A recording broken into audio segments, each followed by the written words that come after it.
Estimado amigo, amiga, señor Pedro Puzel, este es el video número 2 de la serie Luces, lámparas y antorchas que alumbran nuestra mente y espíritu.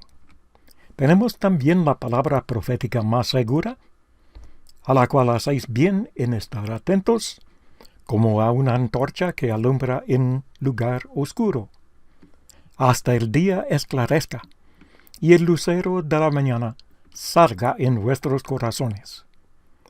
La traducción de varias versiones es luz o lámpara en lugar de antorchas. La escena es de Jerusalén en el año 30 después de Cristo, siendo los tres edificios más impresionantes el palacio del rey Herodes el Grande, la fortaleza romana Antonia y la joya de toros, el templo judío, con sus plazas y pórticos. Una lámpara que alumbra para todo aquel que quisiera verla y tener iluminados los lugares oscuros de la mente, el corazón y el espíritu, es la de la profecía de Jesucristo para Jerusalén y el templo judío, cumplida 40 años después de proclamarla. Corría el año 30 de la presente era cristiana, cuando un hombre procedente de Nazaret, Galilea, salió un día del gran complejo del monte del templo en Jerusalén. De unos 33 años de edad, su presencia corporal no impresionaba, pues, según Isaías 53:2, no habría en él buen parecer, hermosura o atractivo físico. Se llamaba Jesús, nacido en Belén, Judea. Pese a su apariencia y humilde condición, tenía miles de seguidores, demostrando a menudo su excelso don de maestro por excelencia. Pues llegando este Jesús y los que le acompañaban a un lugar desde donde se podía contemplar el panorama impresionante de Jerusalén, uno de sus discípulos le dice: «Maestro, mira qué piedras y qué edificios». Jesús, respondiendo, le dijo: «¿Ves todos estos grandes edificios? Días vendrán en que no quedará piedra sobre piedra que no sea destruida. No pasará esta generación hasta que todo esto acontezca». Grandes edificios, plural, observa el propio Jesús, y no uno solo, ni pequeños. Esta es la profecía hecha por aquel profeta Jesús de Nazaret sobre la ciudad de Jerusalén en el año 30. El gran templo judío, con todos sus enormes patios y pórticos, sería destruido completamente antes de que pasara la generación vida en el año 30. Las figuras diminutas en uno de los patios representan a seres humanos. Grandes edificios que Jesús y sus discípulos contemplaban, calles pavimentadas, techos de tejas, edificios comerciales, pórticos, plazas, mercados y urbanizaciones. Una población de aproximadamente 85,000. Dos torres del Palacio de Herodes. El Palacio de Herodes. Apartamentos y urbanizaciones. Pórticos, mercados y tiendas. Plazas. La fortaleza romana Antonia. El templo propio. Patios del templo. El teatro romano. Uno de los pórticos medía 45 metros de alto, 23 de ancho y 100 metros de largo. La orientación era hacia el este. No quedaría ni una piedra sobre la otra de todo este complejo. Era la profecía de Jesucristo. La grandeza y belleza de Jerusalén en el siglo I se pone de relieve en esta representación artística panorámica, enfocando además el cumplimiento de la profecía de Jesucristo sobre la destrucción de aquella ciudad. Veamos esta profecía de aquel hombre de Galilea en el contexto de los entornos en medio de los que fue pronunciada. Jerusalén en el año 30. El templo subiendo humo del altar de los holocaustos. La fortaleza romana Antonia. Pórticos y patios de Jerusalén y del templo.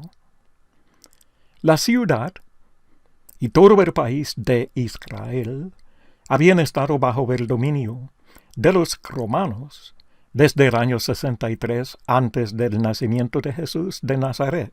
El rey Herodes el Grande, cuyo reinado comenzó en el 37 antes de Cristo y finalizó con su muerte en el año 4 antes de Cristo, expandió notablemente el área del monte del templo, reedificó el templo propio y mandó a construir anchos patios con elegantes pórticos altos y espaciosos. Los romanos no querían destruir el magnífico templo de los judíos, tampoco la gran fortaleza de Antonia, albergue de la guarnición romana que velaba por la seguridad de Jerusalén, ni tampoco el hermoso palacio de Herodes. Ni siquiera todos los judíos estaban opuestos fanáticamente a la presencia de gobernantes y soldados romanos en Jerusalén, formándose un buen número el partido llamado los Herodianos, enorme complejo, el del monte del templo, ocupando 144,000 metros cuadrados. Enormes piedras, pesando hasta 628 toneladas. Profecía insólita de verdad, la de Cristo. Él dice, repitiendo, días vendrán en que no quedaría piedra sobre piedra que no sea destruida. Cualquier persona de aquellos lugares hubiese pensado, sin duda, que solo algún profeta desquiciado se atrevería a profetizar la destrucción total de obras tan grandes, constantemente vigiladas por oficiales y soldados del poderoso imperio romano. ¿Era Jesús tal clase de profeta? ¡Qué piedras grandes! ¡Qué piedras grandes! Esto es lo que observaron ellos. ¡Qué piedras de verdad muy grandes! En la fotografía, el señor Galen Wiemers posa al lado de la piedra más grande del muro de contención del monte del templo, una de 4 piedras que componen la línea maestra. Esta mide 13 metros de largo, 4.9 de ancho, 3.7 de alto y pesa entre 570 y 630 toneladas. Esta era una piedra rectangular, lisa, enorme de verdad, pesando 566.990 kilogramos. Hoy día estas piedras se encuentran justamente donde fueron colocadas por los obreros de Herodes el Grande, unos pocos años antes del nacimiento de Jesucristo. Al viajar tú a Jerusalén, podrías pararte al lado de ellas y tocarlas. En sus profecías sobre la destrucción de los grandes edificios de Jerusalén, Jesús no se refería a estas enormes piedras de la simiente del muro de contención, sino a las piedras de tamaño mucho más reducido, usadas para construir los edificios. Pues bien, aunque mucha gente de aquel tiempo, quizás hasta algunos de los discípulos más allegados a Jesucristo, conceptuaran la profecía de este entorno al templo y los demás grandes edificios del monte del templo como proyecciones fantasiosas de profeta desatinado, la misma fue cumplida al pie de la letra 40 años más tarde, en el año 70 después de Cristo. Dos evidencias empíricas que prueban su cumplimiento existen en el día de hoy, más de 1950 años después de los eventos. En esta fotografía, piedras de construcciones hechas sobre terrenos allanados del monte del templo yacen en el suelo donde cayeron hace 1950 años. El grueso muro, todavía intacto, fue levantado para agrandar el área plana del monte del templo. Este muro no formaba parte integral de ninguno de los edificios. La profecía, no quedará piedra sobre piedra, no aplicaba, reiteramos, a este muro, sino a las construcciones encima de él. De aquellas construcciones no quedaba piedra sobre piedra que no fuera destruida al concluirse la toma de Jerusalén por el ejército romano en el año 70.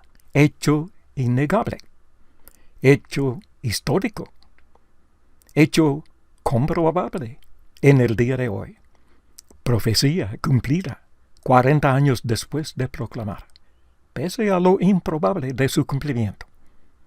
Amigo judío, amiga, tú que no recibes a Jesús de Nazaret como el Mesías, anunciado por Isaías, Ezequiel y otros profetas de tiempos antiguos, ¿cómo respondes tú a este hecho inexpugnable?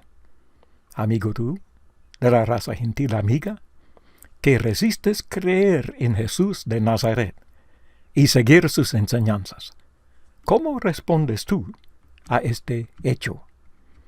Considera todavía otra evidencia empírica también existente en el presente, que prueba el cumplimiento de la profecía hecha por Jesucristo. Estamos viendo el arco de triunfo del general romano Tito, quien estaba armando de las legiones romanas cuando vencieron por fin, al cabo de 3 años de luchas fieras, a los defensores tenaces de Jerusalén. Este arco conmemora aquella victoria en el año 70, por cierto muy costosa para los romanos, pues muchísimos de sus soldados fueron muertos o heridos por los judíos. Cincelados en el interior del arca están claramente visibles algunos de los objetos sagrados del templo judío. Por ejemplo, el candelero, con sus 7 lámparas, parte del botín de guerra que se llevaron los romanos victoriosos. Definitivamente, este arco también contribuye a las evidencias para el cumplimiento de la profecía de Jesús de Nazaret. Al viajar tú a Roma, podrías llegar al arco de Tito, en la vía sacra, y ver con tus propios ojos este testimonio en mármol al cumplimiento de la profecía. Testimonio que ha permanecido visible y palpable durante 1939 años. El arco fue construido por el emperador Domiciano en el año 81 del primer siglo. Tú y yo estamos frente a tremendo hecho indisputable.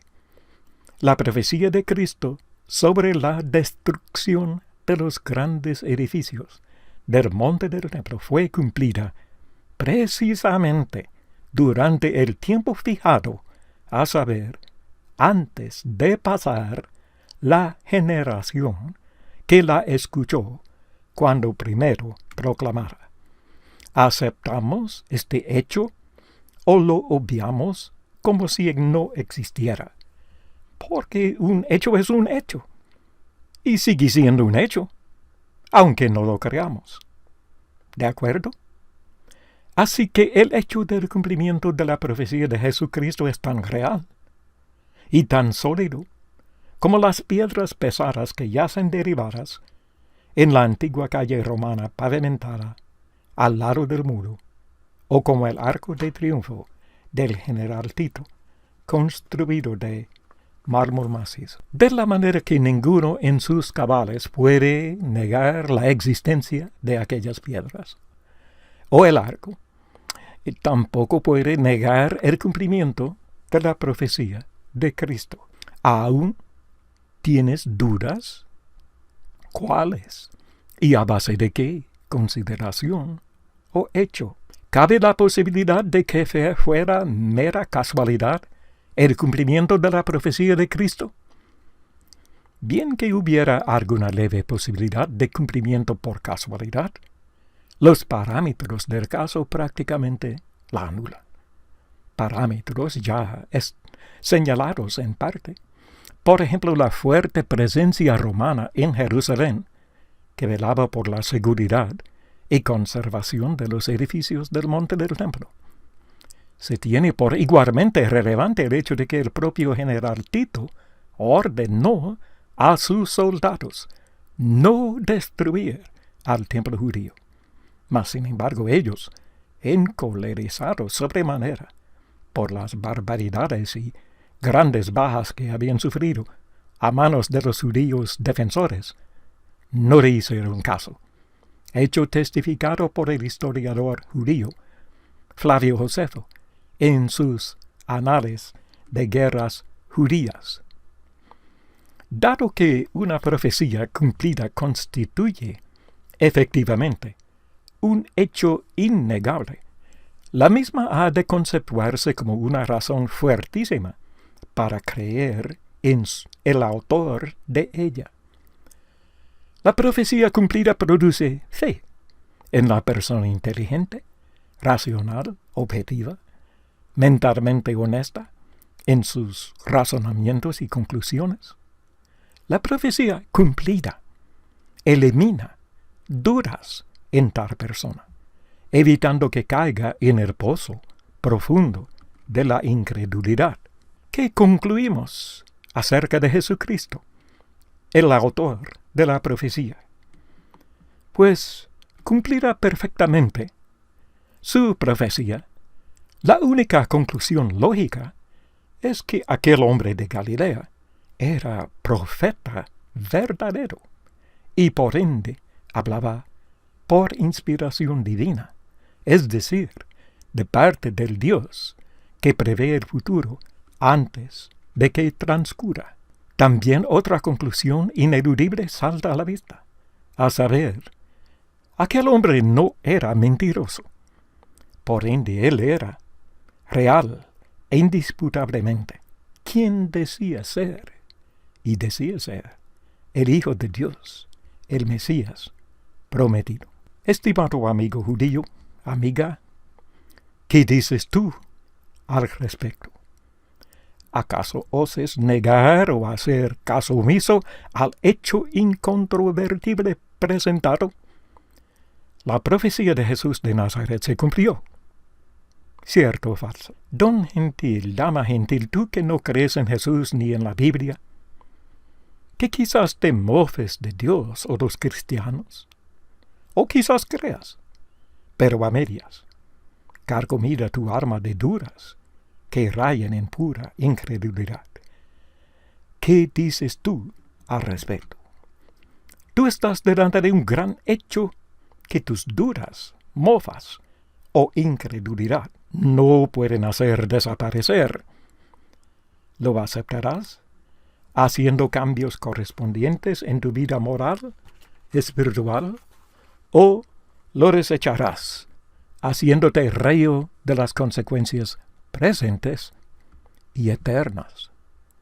Cuando la luz que alumbra la mente y el espíritu, mediante profecías cumplidas, hace salir el lucero del entendimiento espiritual, tanto para el judío como para el gentil, los próximos pasos a tomarse son creer en Dios y su Hijo Jesucristo, arrepentirse de la incredulidad y los demás pecados, y sumergirse, quiere decir bautizarse, en agua para perdón y reconciliación, resucitándose de las aguas bautismales.